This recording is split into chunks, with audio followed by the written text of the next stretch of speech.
j'aimerais commencer par vous demander de nous décrire un petit peu les grands objectifs de AGRA et qui est derrière AGRA, qui finance. Merci pour cette question et c'est un plaisir de partager notre vision avec vous. Et AGRA, comme vous l'avez dit, c'est l'Alliance pour la Révolution verte en Afrique qui a pour vision ou bien pour mission de réussir à donner à manger à tous les Africains, que les Africains arrivent à produire suffisamment pour se nourrir et également dégager des surplus qui pourraient leur apporter des ressources additionnelles dans leur poche, c'est-à-dire créer de la richesse au niveau du continent à travers l'agriculture. Et AGRA est une organisation très jeune et qui a été créée en 2006. Et c'est derrière AGRA, il y a l'ancien secrétaire général des Nations Unies, Kofi Annan. Donc c'est cette vision que AGRA, que certains grands hommes de l'Afrique ont et qui ont partagé avec quelques personnes du monde des fondations, du monde caritatif, Bill Gates, Melinda and Bill Gates Foundation et Rockefeller Foundation, qui se sont associés à cette dimension alimentaire de l'Afrique et qui ont mis les ressources importantes pour piloter certains programmes. Et ce programme de la Révolution verte a commencé avec ce que nous appelons le programme PASS, programme pour les semences, c'est de façon globale. Et ce programme tente de promouvoir les semences à haut rendement. Et ça peut être les semences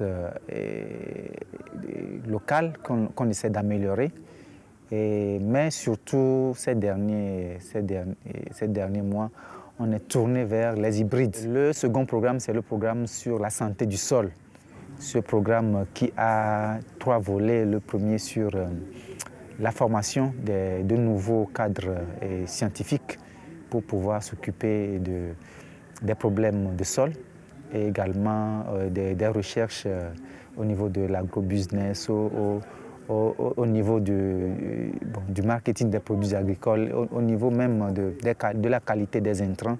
Donc c'est cette nouvelle génération de chercheurs qu'on est en train de former au niveau PhD et Master. Et il y a également dans ce programme Sol un gros volet qui est destiné au développement de la chaîne d'approvisionnement et de distribution des engrais.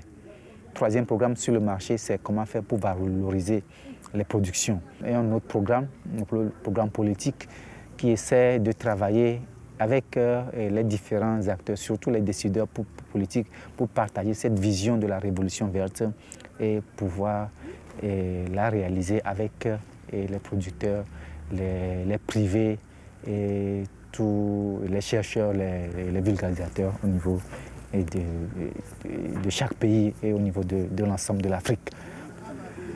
Comment est-ce que vous facilitez l'accès à ces technologies, les semences améliorées, les variétés hybrides, les intrants, aux paysans, et notamment aux paysans les plus pauvres dans les pays dans lesquels vous travaillez? On essaie de travailler pour que ces paysans aient accès aux ressources financières pour pouvoir s'acheter les intrants. Nous n'avons pas de l'argent à donner à tout le monde à bout de. Donc, on facilite des mécanismes dont l'un qui est en train de marcher, c'est le financement innovant, financement innovant qui consiste à discuter avec des institutions financières, à mettre à leur disposition pour couvrir leurs risques et les risques liés à leur intervention dans le milieu agricole. Et nous essayons de mettre un montant pour dire, bon, prenez ce montant qui, au cas où vous faites des interventions dans le milieu rural et que vous n'avez pas le retour de vos sources, c'est-à-dire que les paysans n'arrivent pas à rembourser, utilisez ces ressources-là pour couvrir vos risques. J'ai une expérience de travail en Inde auprès de communautés indiennes, paysannes qui ont connu la Révolution verte et qui se sont aussi fortement endettées. Et dans plusieurs cas, ça conduit à des suicides de la part de paysans. J'ai apprécié. Ce sont des choses qui sont largement documentées dans la littérature, Ouais. des leçons importantes pour les décideurs et probablement pour Agra. Comment est-ce que vous avez tenu compte de ces leçons, de cette première révolution verte, par rapport à cette question de l'endettement? Actuellement, et tout le monde est conscient qu'en Afrique, on ne peut pas faire cette révolution verte sans subventionner. Nous sommes d'accord. La Banque mondiale est d'accord avec la subvention. La Banque mondiale qui faisait frein à la subvention, elle est d'accord. Et la Banque mondiale même met de l'argent pour subventionner les engrais au niveau de tous les pays. Bon, du moins en Afrique de l'Ouest, la Banque mondiale a dit, allez, nous vous soutenons, mais trouvez des mécanismes intelligents de gestion des subventions. Donc, ceci dit, et nous ne sommes pas dans le même schéma de surendettement du paysan. On veut faire la révolution verte, mais c'est une révolution verte que l'on réfléchit pour voir dans quelle mesure elle est supportable par la population pour ne pas créer d'autres problèmes au détriment de la survie des populations. Probablement que vous avez des concertations, des dialogues très poussés avec l'industrie pourvoyeuse de semences améliorées, d'engrais, de pesticides. Oui. Ce sont des partenaires actifs. Des partenaires actifs. Et si je prends le cas de l'Afrique de l'Ouest, Yara, qui est celui qui actuellement détient 50% des engrais qui viennent en Afrique de l'Ouest, joue bien le jeu avec nous, sachant que lorsque nous avons des prix raisonnables des engrais, des intrants, ça incite la demande. Et lorsque la demande est incitée, la masse qui est réticente à utiliser les nouvelles technologies à cause des prix élevés, la masse est plus importante et ça permet justement à ces privés de faire plus de bénéfices. Un responsable de Bill Gates et Melinda qui sont venus sur le terrain parce qu'ils financent des actions parallèles. Et ils ont discuté, ils disent qu'ils sont même prêts à faire concurrencer ces privés avec d'autres privés. Ils sont prêts à financer d'autres privés pour venir sur le terrain au cas où ils constatent que ces privés avec lesquels qui se disent maîtres sur le terrain africain, ils sont prêts à faire venir d'autres privés, quitte à dialoguer, à discuter pour que réellement les intrants soient accessibles aux paysans. Pour les films semencières, nous pensons également que c'est ce même schéma, dans lequel nous nous situons. Une des paysannes qui était présente là pendant l'atelier cet après-midi, dans cet espace citoyen d'interpellation démocratique, offrait un conseil à Agra qui était tout simplement, il faut commencer à discuter avec les paysans directement. Ah oui, je l'ai bien noté. Actuellement, la stratégie de Breadbasket, c'est ça que nous irons maintenant avec cette stratégie. Quand on va dans un milieu, dans un pays, nous définissons les priorités en matière d'agroécologie, en matière de spéculation, c'est-à-dire quelle production pour développer cette zone, quels acteurs qui sont concernés, comment valoriser. Nous irons maintenant comme ça. Et quand on vient avec toute la chaîne. Et semences, et sol, eau, et marché, on vient avec tout.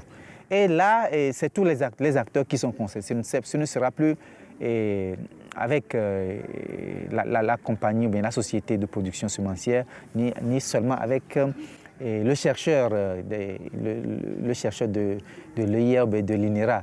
Mais on discute avec celui-ci, mais avec tout le monde, et c'est de la synthèse ou bien de la mise en commun de ce que nous aurons trouvé avec tous ces acteurs-là que l'on appliquera. C'est comme ça que l'on pense là. Et le Breadbasket, c'est une stratégie participative et commune. Mais je crois que pour un début, on veut faire une révolution, on veut réellement promouvoir des technologies de productivité. Ça, il faut pas. C'est pourquoi nous disons, on choisit des zones pour le Breadbasket. Au départ, on va choisir des zones à haute potentialité productive. et qui ont la possibilité de donner des impacts. Et on essaiera de voir que c'est pas, on n'investit pas à perte dans ce choix-là. Très bien. Moi, je voudrais maintenant vous poser une question plus personnelle. Comment est-ce que vous avez vécu ces moments sur le plan personnel? Et personnellement, moi je vous dis sincèrement, c'est pas parce que vous êtes là que je le dis, sincèrement, et c'est une très bonne initiative. Et c'est ça que moi je porte en tant que développeur, en tant que chercheur, c'est ça que je porte. Il faut mettre les gens ensemble pour réfléchir sur des sujets de développement et dégager des issues, pas consensuelles, mais des issues d'ensemble sur lesquelles on se met d'accord pour avancer.